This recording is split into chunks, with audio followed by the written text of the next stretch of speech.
Phil Simms, who he works for NBC Sports. And see, this is like what we do this time of year whenever football's like on the cusp, but it's not here yet, is you just have to like make believe a bunch of crap, like what ifs and buts and candies and nuts. And he used to be an NFL quarterback, so he, I guess has credentials or whatever. And he made this list, and it's really interesting to me. This list that Phil Simms made of the top 10 quarterbacks, and if you look a little bit below that, it's kind of hard to see because it's the same shade of blue, but it says in their prime. Top 10 quarterbacks in their prime in the NFL. So this isn't like just an all-time top quarterbacks thing or whatever, but it really doesn't matter in their prime. I mean, this list. So as you can see, number 1, Peyton Manning. Number 2, Patrick Mahomes. Number 3, Aaron Rodgers. Number 4, John Elway. Number 5, Brett Favre. Number 6, Josh Allen. Number 7, Lamar Jackson. Number 8, Danny Marino. Number 9 is Tom Brady. And number 10 is Roger Staubach. All right.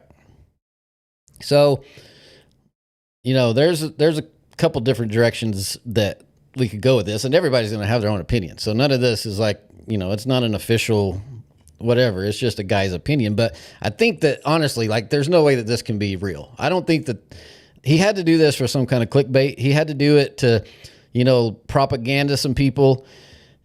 I don't know. But even somebody who is not like a football connoisseur, like somebody that's just your run-of-the-mill average football fan, they know better than this. And, you're putting Tom Brady with 7 Super Bowls in 9th place behind guys like Dan Marino, Josh Allen, Lamar Jackson, who have never won a Super Bowl. Obviously, Lamar Jackson and Josh Allen are still playing, so that's possible. But Dan Marino, I mean, his career is long gone. The dude's like almost 70 years old now. He's not winning a Super Bowl, but he's still ahead of Tom Brady, 7-time Super Bowl champion. And I understand it says in their prime, so that's like a little caveat there that he has for whatever that means. But it's like, Peyton Manning, and I love Peyton Manning. Like, I'm a Peyton Manning fan.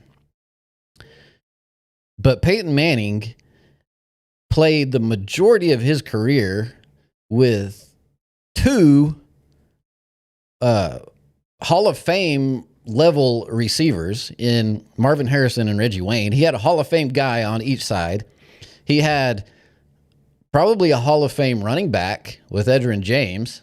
He had a Pro Bowl tight end with Dallas Clark. He had Brandon Stokely, who was running slots up the middle for most of these years. Like, he was loaded, and that's not to take anything away from Peyton Manning, but he was, he had weapons everywhere. So that made his job just a little bit easier than some of these other guys. And you talk about Tom Brady. I mean, there was a few years there where he had Randy Moss, and he had Gronk, who's, probably going to be a Hall of Fame tight end. But other than that, like, he was throwing to guys most of the time, like Julian Edelman and what's the other dude from Texas Tech? Wes Welker.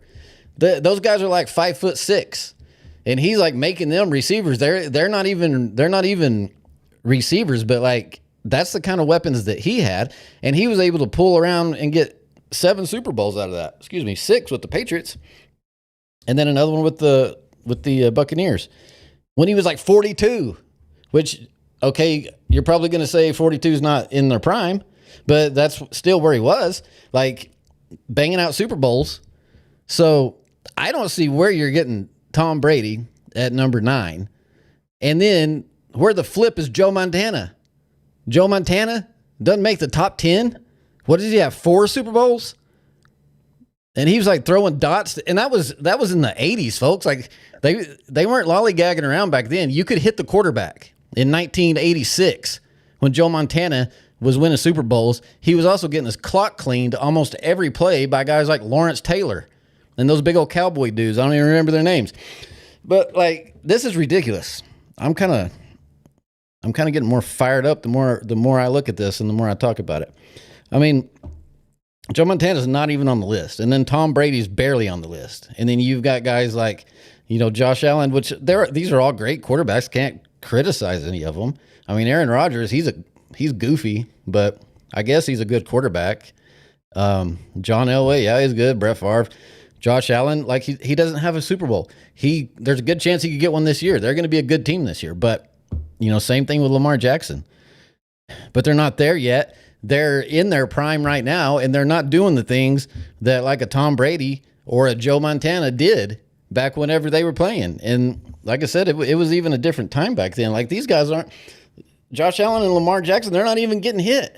If they do, they get a penalty. They get to go up 15 yards. Like, I don't know. I don't get it. But this is the list that a professional ex-quarterback and current media guy for NBC has made. So whatever you think. If you don't like it, contact Chris Sims.